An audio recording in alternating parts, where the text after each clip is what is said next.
Timothy, again, thank you so much. Thank you for spending some time here on your Valentine's weekend. I hope your wife is okay with that. Yeah.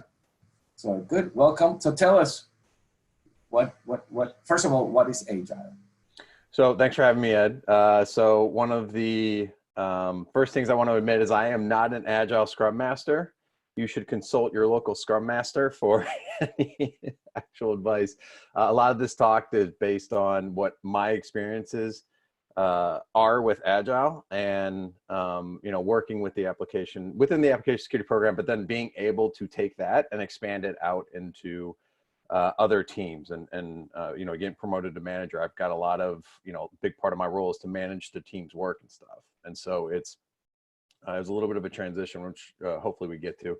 But starting with the basics, like Agile is something that a lot of development teams do. If you've heard of waterfall, it's a different form of that for development. Waterfall, you get all your requirements and then you go spend several months building it, right? Agile is more iterative so that you're able to quickly adjust if you need to. So oftentimes they have like sprints where they will set a week, 2 weeks, sometimes 4 weeks, and they will say, we are going to do this set amount of work. And there's a whole pointing system to it. I'm a big believer in simplifying things and keeping them as simple as possible. So I went with what is called Kanban. There's actually a really good book called My Personal Kanban.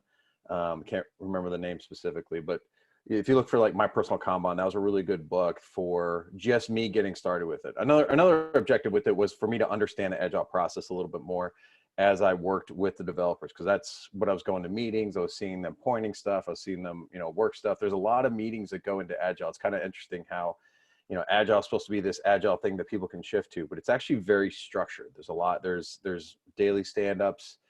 There's a board where you're talking about your work on a daily basis. Then there's grooming sessions with the backlog. So it can get very, very structured and it can become very complicated for people. So I wanted to stick with something simple, which is Kanban, which was started back in the 1950s, 1940s with Toyota, right? So making cars, there's an assembly line and, essentially you are starting a task, moving it into progress, and then, moving it down the line until it's pretty much done. So this concept has been around for a while. Agile itself has been around, I think, since the 80s is when the Agile Manifesto came out, which is, to me, a little bit contradictory. We won't get into that because that would be going down a side rant. I've railed against and pushed back on some of the Scrum Masters about Agile itself, where it's supposed to be this Agile process, but ends up being a very complicated thing that can be a really big struggle. But again, I tried to keep it as simple as possible because security's work, we can get interrupted at any point. So I do not do sprints because at any point, phishing email comes in or someone gets compromised or there's some kind of incident I need to respond to. And so I can't say, no, we're not going to work that because it's not in our queue of work that we're supposed to get done. So we use, like I said, just a very simple system of moving things from next to next, right? And I don't know if you want me to go ahead into kind of my framework and initial setup, if that kind of explains Agile a little bit.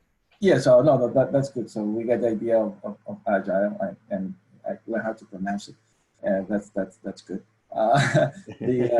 So why don't we start with describe your current scenario, right? And then once you do that, what are your activities? What are your goals with this group? And what were the issues that you were having? Why you implemented Agile, and what are you seeing now? That was like five Let's questions. Let's start with what is your environment look like? Yeah, so we have, like I said, I try to keep it simple. We have a to-do column, and these are all, you can kind of see behind me, right? You see the board there with the 3 stickies? No. I mean, first describe your scenario. What, is it you? How many people in your group? Oh, okay. Supposed to be doing on a daily Gotcha. month? Yeah, so I've got 4 people reporting to me. I've got myself, and then I've got two pen testers and 2 security engineers. So, and essentially 3 different areas. I still kept my old role on top of getting promoted and getting more responsibility. So I still run the application security program and maintain that. So that's got its own separate board. But the Engineers have their own board, and they work it differently than the pen testers. Okay, and so the three different groups that you're managing each have three different goals or three Yes. different activities. And so what were your issues at the beginning when you took over? Before you applied this agile methodology, what were your problems? What were you finding? What were you dealing with? One, it was just getting my head wrapped around the work they were doing. So I was in a little bit of a unique situation. They told me they were going to promote me. It took that a year to happen. So I was more of like a team lead role. So I didn't have the managerial title to, do, say you're going to do this. So I kind of had to work with getting some buy-ins first. And a lot of that starts with just having a good relationship with the people you work with so that they can start buying into that. I had management buying too, which I think is a big key. I mean, you can do all this stuff for yourself as well, and then just kind of show your value. Some of the compliments I've been given is that I follow up on just about everything that someone has asked me to do. Sometimes managers will throw stuff at you and just never thinking about it again. And I've been complimented on the fact that I will bring those back up because I didn't forget it because it's in the to-do list, right? So with the team, I had to kind of get buy-in. I got buy-in to create the different boards. We had to figure out how we wanted to work their boards. Like I said, the security engineers are going to be dealing with stuff coming in. People support tickets coming in on a daily basis. Other groups come into them with different problems. And then on top of that, trying to get certain projects done. So it's just getting them on board. And then the pen testers, you can actually line up work a little bit more with the pen testers, right? Because we're going to have 2 to 3 weeks engagement on this application. And so their workflow was a little bit different than the engineers, which is engineers are a little bit more chaotic because stuff can enter all the time.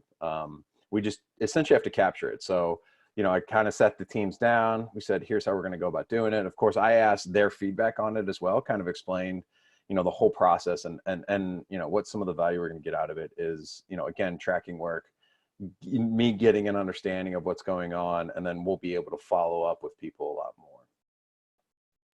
Okay, so basically good project management activities. Yeah. Okay. Yeah, and I am actually right now trying to, because I've never studied project manager. I probably do a lot of the activities in there just naturally, coming up in the career. But so I can't really compare them one-to-one just yet. That's something I really do want to have a better understanding of, is where some of these different things apply, right? Okay. So before you decided to apply Agile, what were issues that you were having? What tell us an experience, Yeah, so I mean, it started. Yeah. Yeah, so it started with me, right? And I used to use the Outlook task, the task list that they have in Outlook, and I started getting to a system where you have your task list, you can move stuff around, but to keep stuff at the top, I would put like an underscore, and then it started going to an asterisk, and I was like, there's got to be a better way to, and I would come in and I would start at the top. You're going through, you're going through the list, going, nope, that's not at a point I can do anything, can't do anything. Okay, I was working on this yesterday, and so it just became very frustrating. And like I said, I was embedded with the developers. So when I came in to build an application security program, I didn't sit with the security team. I sat with the developers. To build, again, building those relationships with those people is a really big thing when you're working in security. And so I got, I was like, one of my first meetings was with the Scrum Master, one to align with what they were doing, but to better understand Agile. And even they weren't even happy with Agile and where it was at the company. And that's the thing that people have to realize with Agile is it's constant improvement of the process, which is something that I'm always looking for. How can I be better and more efficient in what I'm doing at work? So I was really struggling with the work, but I also saw it as an opportunity to kind of learn how to do that. And I was like, this might actually be helpful. So that was the biggest thing, was just, trying to stay on top of things. I've had whiteboards in the past where it's like, here's my top 3 priorities, but what you don't get from that is you don't get, okay, what's the current status of it? And that's where the Kanban board really helps it out. It's like, it's still in progress. I do a holding column for if I'm waiting on another team or something else, and then done is done. Right? Or if it needs to go back to do because I haven't gotten to it, then that, and so it's all kind of there, and I know what the status is. It was great coming from a world where I was trying to remember what I was doing to, oh yeah, I was working on that yesterday, right? Even though it might not be a top priority, I'm waiting on something else for top priority. I'm able to see what I was working on yesterday, and I can like get right back into it. Yeah, because that's an issue. A lot of us be like, oh yeah, I remember about this. Oh yeah, I remember about this. And then 2 weeks later, hey, Tim, do you remember this? And you're like, what? Oh man, I forgot. Yep. Okay, so with this agile methodology, you were able to cut down a lot of the chaos type of thing, or Yeah, I mean, it definitely cuts down on the chaos and that's a big thing, especially with my teams. It's like, you try to only pull in one thing at a time. Well, I've had anywhere up to 12 things in progress at a time. Oftentimes it's because my boss is like, hey, go do this. And it's like, okay, let me go create a ticket. I'll throw it in there, and I have to kind of pivot from other stuff. But then I know when I'm done with that task, I can go back to the other item that was in progress. all right. So you just mentioned something that is very familiar to all of us, in a lot of us, a ticket. You create a ticket. Yeah. So is that part of the methodology also to keep track for historical purposes, or is this Yes. Oh yeah. Yeah, absolutely. Yeah, it's really great for one, historical, because I've gone into we use pretty standard Jira, and what's great about it is it's got a search feature. So if someone's like, hey, what happened with this? And it's like 3 or 4 months ago, I can just go in there and search for it and pull up the ticket. And as long as I've documented it properly, that was one of my struggles early on implementing this, was actually putting in the description and the comments and the results of it. But as you get better with doing some of that stuff, you get a historical record of that. This being a manager has also helped me with understanding, in annual reviews, what people have done, right? Throughout the year. I can go back and track some of that stuff. okay? So all right. So guide us through what do you do? How do you start populating this board, and how do you maintain it?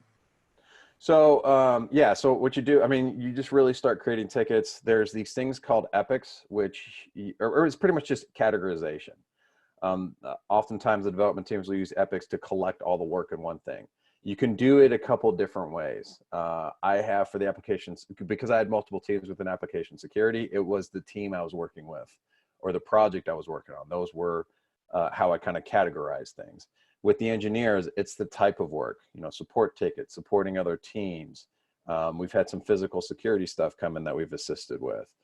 Administration, things like that. And then with the pen testers, it's like, what activity are you doing? Are we phishing? Are we doing a security assessment? And you can even get even more granular into, is it a hardware assessment? Is it a software assessment? Is it a third-party plugin, assessment type of thing? And then, that categorization all goes back into, which I'm sure we'll talk to in some points, is metrics, right? You get a lot of great numbers out of this. But yeah, so you pretty much just create the ticket. There's a description. So typically what developers do is they do acceptance criteria, depending on how much bandwidth you have and how much time you have, you want to put a good description in there. So for the pen testers, we have like a template now that we just clone tickets, and we put in the URL, the environment. We take out what information we don't need, but like a point of contact. So let me stop you there. So I'm pretty sure this cloning was something that was learned, right, from the past. You're like, hey, we can reuse some of this stuff so we can, be more agile. Yes. Yep. Yeah. If you have to do it multiple times, you should be automating it, right? So that's essentially what that is. And when I say clone, it's essentially copying a ticket. So from a previous ticket, you're copying over, so that you don't have to rebuild the ticket entirely with the categorizations in there. Like I said, the description fields in there, things like that. Okay, so let's go back to the ticket. So you open that. In the description, do you put like time frames? Like this is supposed to be completed by such a date, and then manage that. Okay. Yep. You can put due dates in there. You can put it within the description field if you want to put a due date.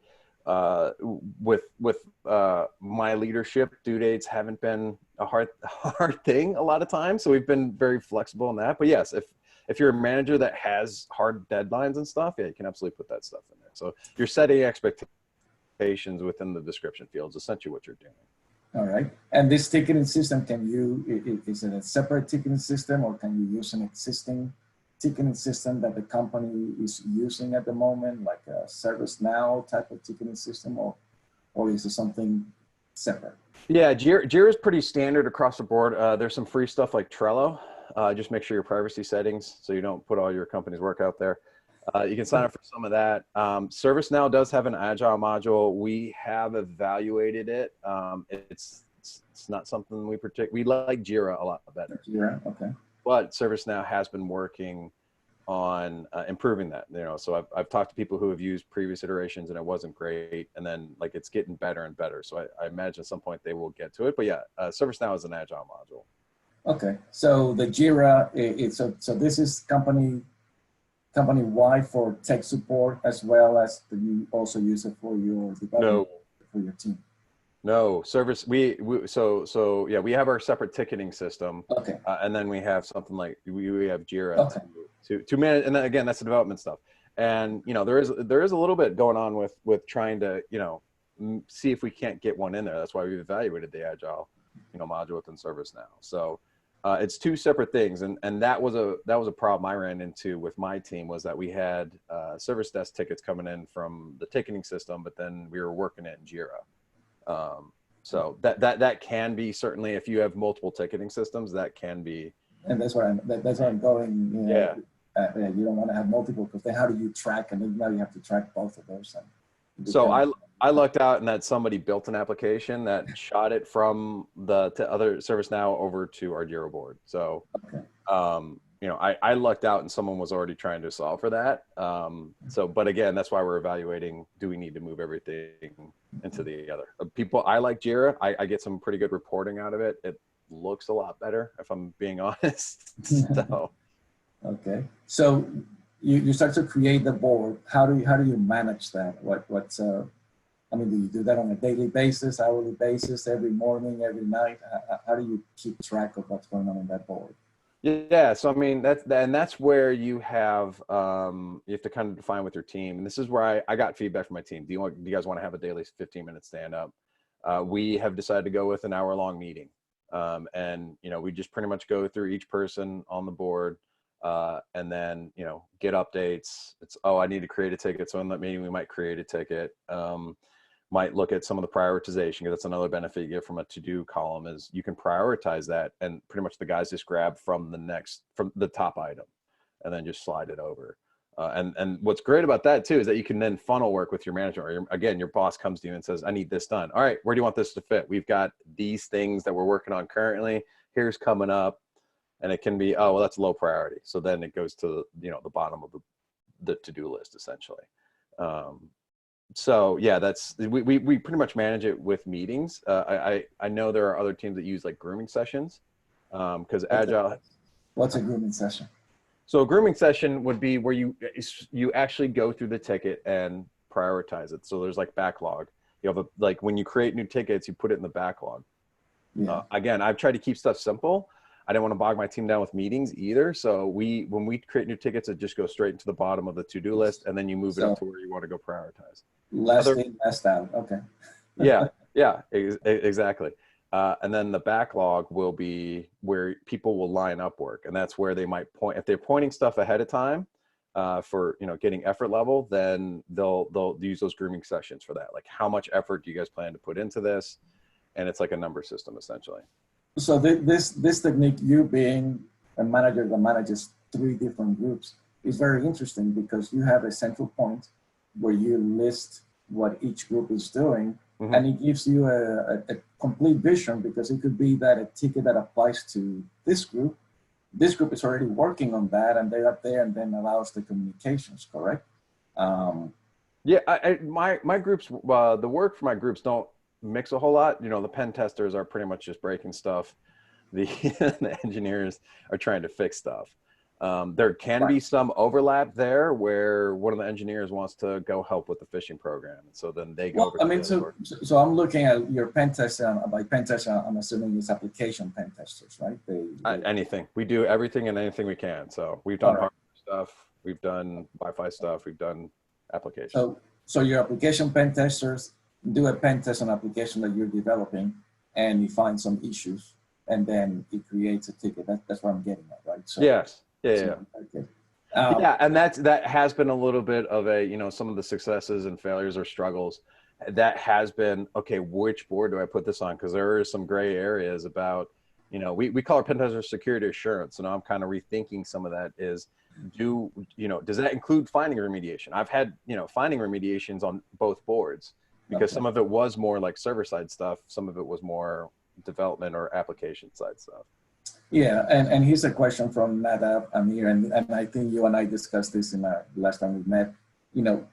You can use this not only for developers, but for any security team. So his question is, what about purple team engagements that collaborate with the SOC team and the pen testing team, right? If you can have multiple managers or one manager on top of those two, you can use this technique to keep track of those engagements, correct, between the SOC and the pen testing team. Yeah, you could. Again, it depends on how complicated you want to get. You can get very complicated with Agile, very, very robust. Maybe I don't want to say complicated, maybe more robust in how you how you handle this stuff. It's just a matter of how much you want to put into it. Again, I want to keep it as simple as possible, and even my keep it simple, I've realized there's a lot of different stuff that goes into how we're managing some of that work. We do have other teams using Agile within the company, and that's not just security either. It's other departments that are starting to see some of the benefit of using that stuff. I would say for the most part they're keeping it separate, but yeah, if you have purple, you could create a purple team board. I guess we've kept our stuff separately. It's kind of how we've done it, but I think there is an opportunity, and that's the thing about Agile too. You try it. If it doesn't work, you get rid of it, or you make an adjustment on it and try to make that process better. But yeah, I could definitely see where purple team, you could align some of that stuff a little bit better. Yeah, here's a question from Andrew Aiken. Agile was a class of development methodologies that has been extended to a variety of other domains, like our discussion right now. However, in development, I prefer a combination of Agile with the traditional SDLC, where a comprehensive requirements analysis is completed prior to doing the sprints on the individual components. And he's got a paper. He says, search for my paper on chunk. Okay. He says, could this approach also be extended to this discussion of Agile applied to cybersecurity? Is that so? I guess I'm not following the question very well. Is that does that mean within the SDLC? Because the SDLC was mentioned there, and within development. Right. He was mentioning that that's where he uses it, and he uses Agile with traditional SDLC. With chunks, where individual components. So you can apply the same, not with SDLC, but you can use Agile with your security teams, which is basically the conversation that we was having, right? Different chunks. Yeah, I mean, and you think about it, Agile is just another, like you said, project management's one way to do stuff. Agile is another way to handle stuff. So I think, yeah, absolutely. Okay. So you mentioned before the question was asked, hold on one second. I think he's asking a question here again, or clarification. He says the focus being on a comprehensive requirement analysis prior to beginning the security work. So, yeah, I mean, and again, it's how you want to do it. So with and we're getting into some of my AppSec work a little bit here. I tried to integrate as seamlessly as possible within the SDLC. And so when they did tickets, they created their own security epic, and they prioritized them because essentially a security ticket that needs to be worked is essentially a bug, right? And so it should be prioritized with every other bug that they have. It got a special categorization, and they were able to create a separate board that I was then able to see the status of stuff on, so I didn't have to bug the developers. I just went to it, and they were putting their comments in there. They're putting their acceptance criteria. If my boss came and asked me, where's this finding at? I could say, well, they're working on it now, or it's aligned to go in the next sprint. So, and again, I don't know if that answers it, but yes, I think I think, and I haven't thought, there probably is other ways that you could be handling security within the SDLC and, using Agile to do that. Like I said, a lot of it I was doing with the work, but the security, how they work the security tickets was just put within their own process. Okay. And doing some of that stuff. All right. So since you said that, you also manage the pen testing team. So Richard Secrets is asking, if you can share use cases of how your team uses Agile for, do you have a sprint within a pen test, for example? And how did it add value compared to before you use Agile? Okay, yeah, that's a great question. So what I do with the pen testers is they are the ones that usually use they only do like 1 or 2 tickets. Sometimes you might kick off a scanner for something, and so they pull another ticket in to be worked.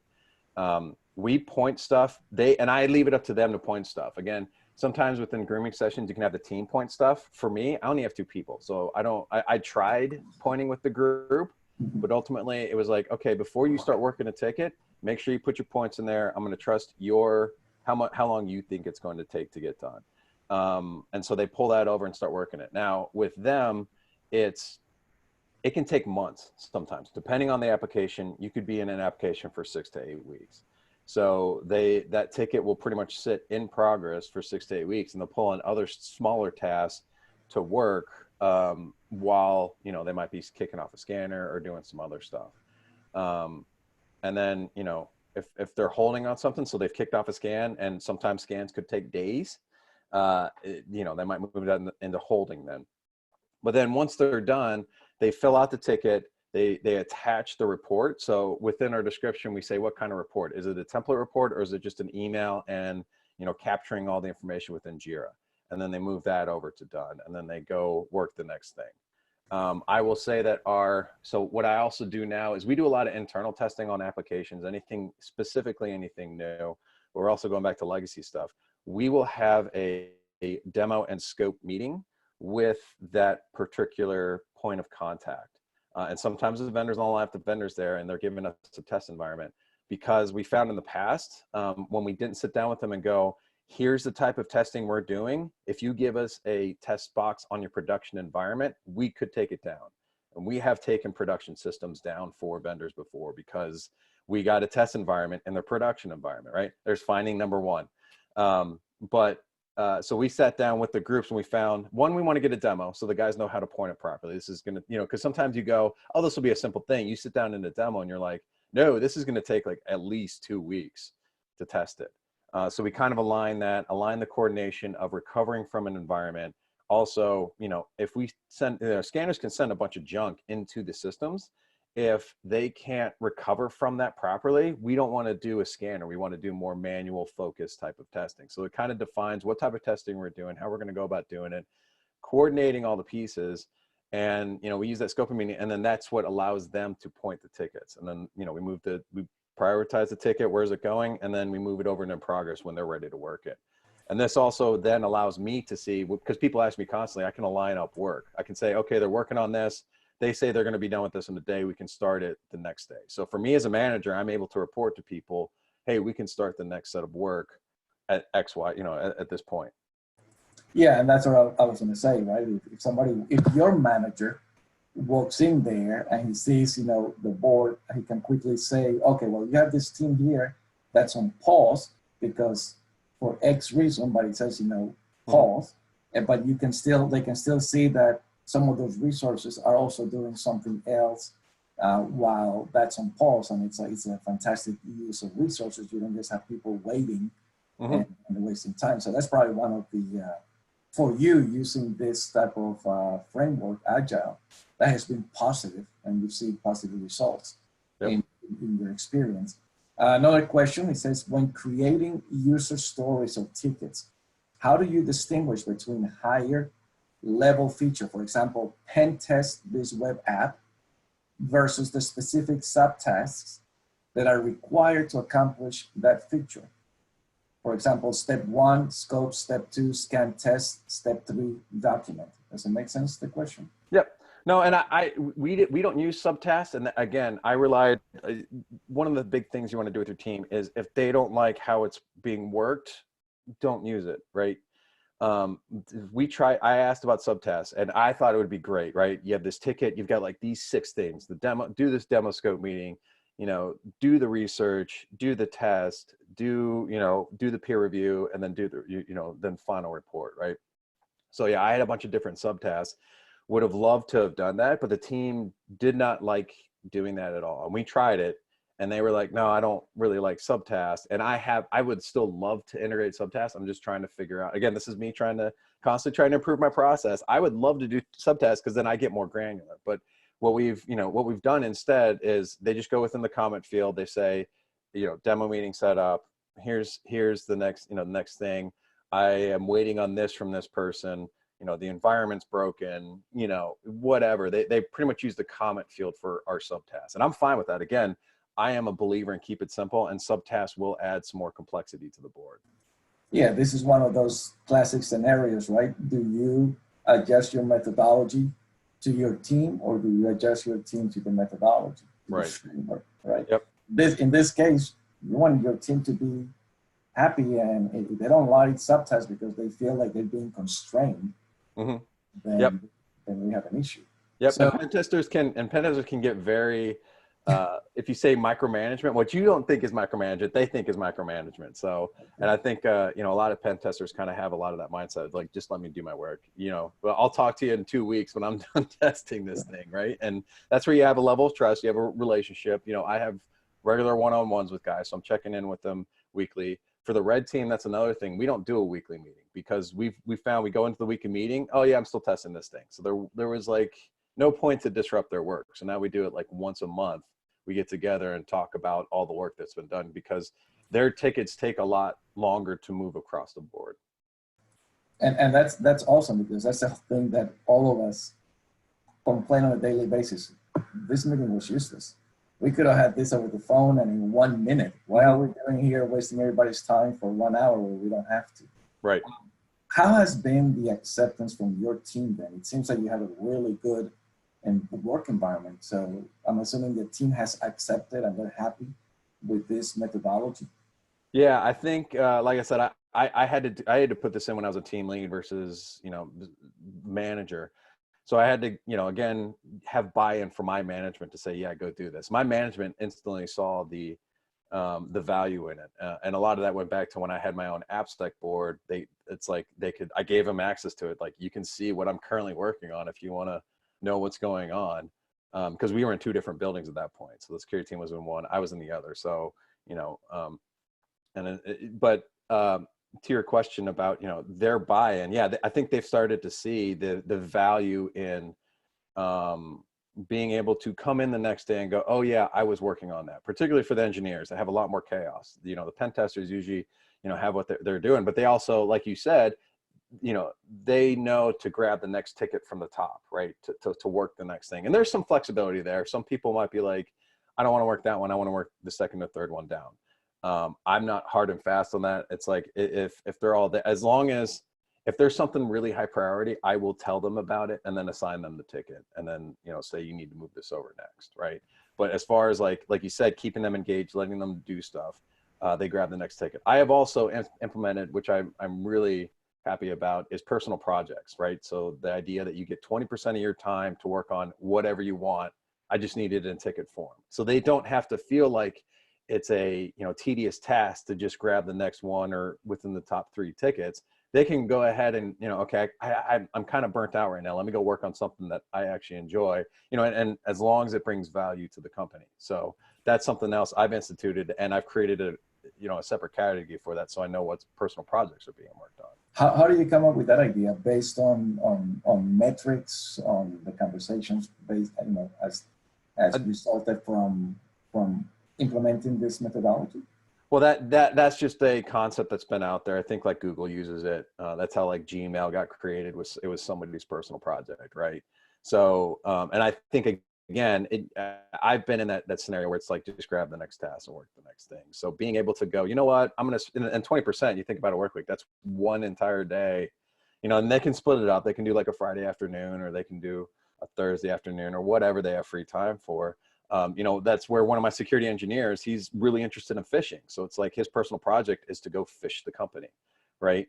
So he gets to go do that. I get some value out of that, and that, you know, it frees, you know, the pen testers aren't having to constantly worry about that because this other guy really enjoys doing it.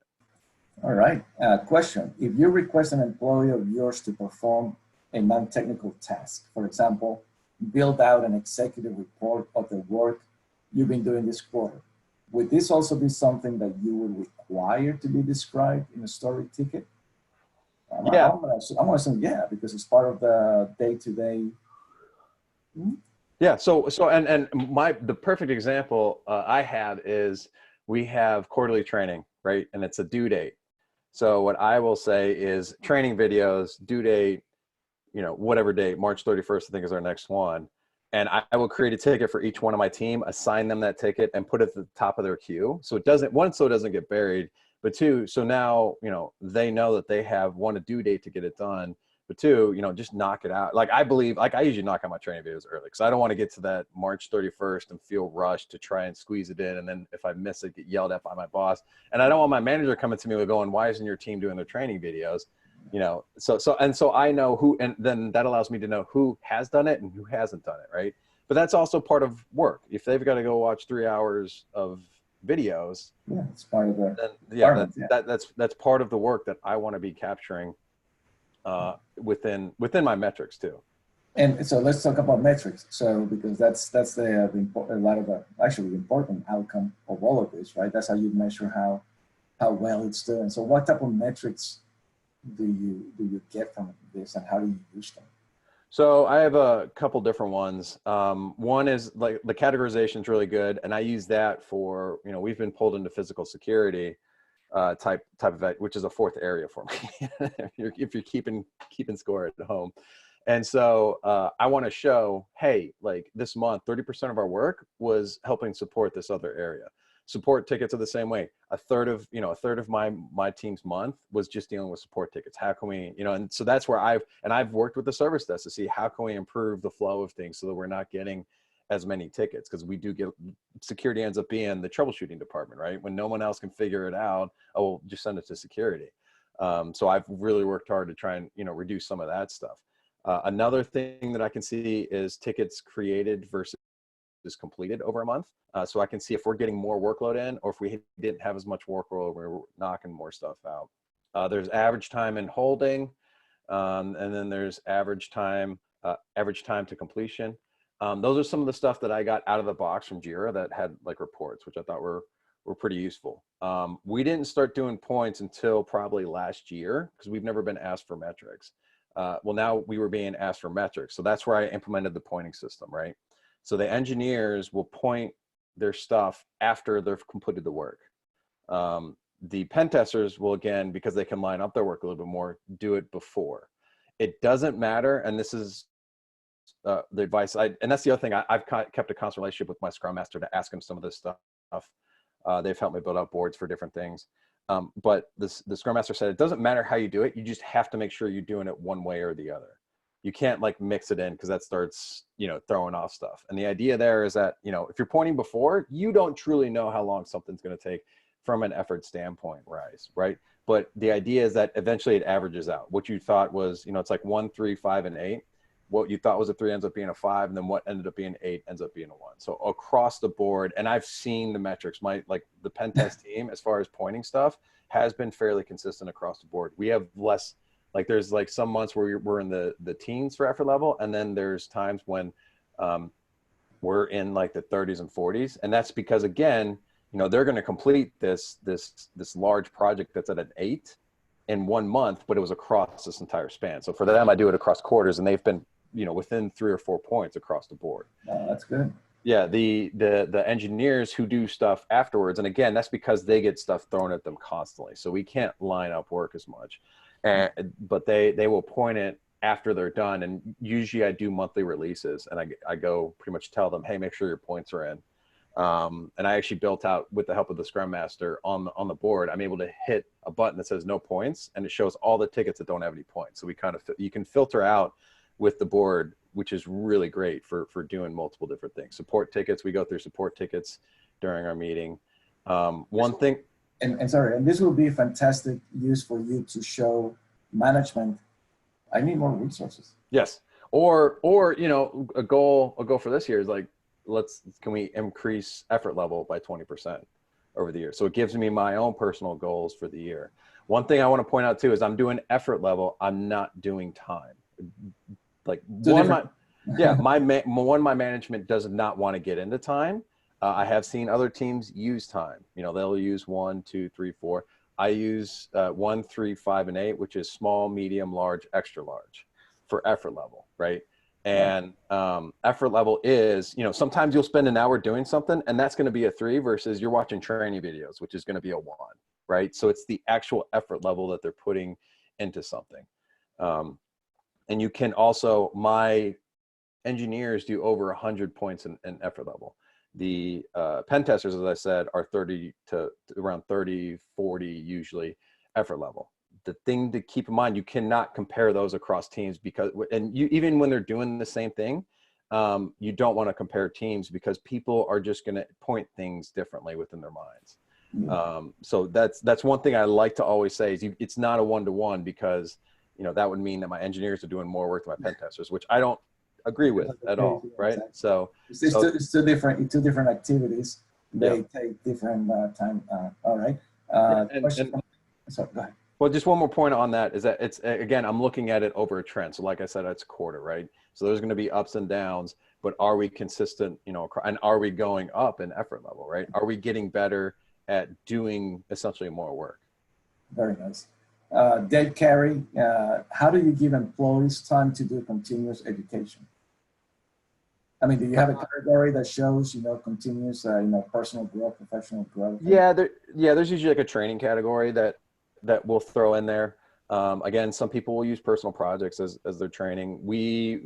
That's one thing I like about my company is that we are very training focused. We've got a pretty good budget to be able to go to conferences and things like that. So they get to go out. So you're coming to Tactical Edge in May 14 in Bogota, Colombia with me.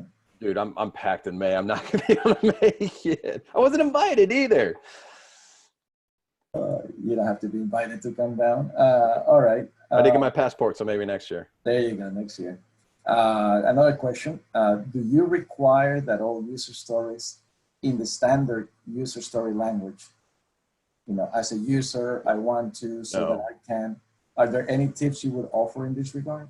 No, I mean, like I said, I kept it simple, and I am still trying to improve putting things in description. So what I think acceptance criteria is a really good thing. Like, what's going to consider this done? Go talk to this person, go set up this, go do this, right? We haven't really, you know, I'm trying to get the team to that. And that's probably one of the bigger struggles is once you get the team on, you're going to have to repeat yourself over and over and over again. So just getting them to create tickets and actually pointing them, right? That can be just, that activity in itself can be a little bit of a struggle. Eventually they will get there because I think they'll start seeing the benefit of it. So we have never gotten into this, you know, the story, and I know what the story format they're talking about. I have started putting in, and this is just for, you know, because one of the things I found was that they'd come to me and go, what does this ticket mean? And so that meant I needed to put a better description within there. And that might be where we need to start using this meeting, this weekly meeting more to define things. Like I said, with the pen testers, we figured out that if we just template it, we can, you know, they'll get the information they need. They know who to go talk to for, you know, whatever testing they need to set up. So again, this is something I've only been in place for about 2 years now. And is just kind of maturing, and it just takes time to get everybody on board and start using it, and then, you know, using it effectively. So we haven't, but that is certainly something that I want to expand out. I just haven't gotten there yet. I would definitely say acceptance criteria though is probably very good to have in there. Okay, well, and the good thing is, you know, what we tell our clients or whatever about frameworks, right? They're there as a guidance. Doesn't mean that you have to implement every single thing that the framework tells you. Right. Yes. Grab what works for you, mature that, and little by little start, you know, moving forward and implementing. It could be that in the future you will have a use, you know, when they give you your 15 to manage, then you will need right. You know, the stories. Yep, and you know, maybe if I had more time, you know, that's one thing I'm trying to do as a manager is push more and more of the technical stuff off, so I can manage these workloads a little bit better. I recognize I'm not perfect at it, and that I can certainly do things like that, putting a better description field in there for them, which I'm starting to do. But yeah, like you said, it's sometimes just an iterative thing that, you know, goes Yeah. With improve. time, it gets better. Yeah. Right. Just like wine. Okay, from Richard Secrets again, do you have lessons learned about Agile in terms of common mistakes or misinterpretations? Are there tasks that do not lend themselves to Agile?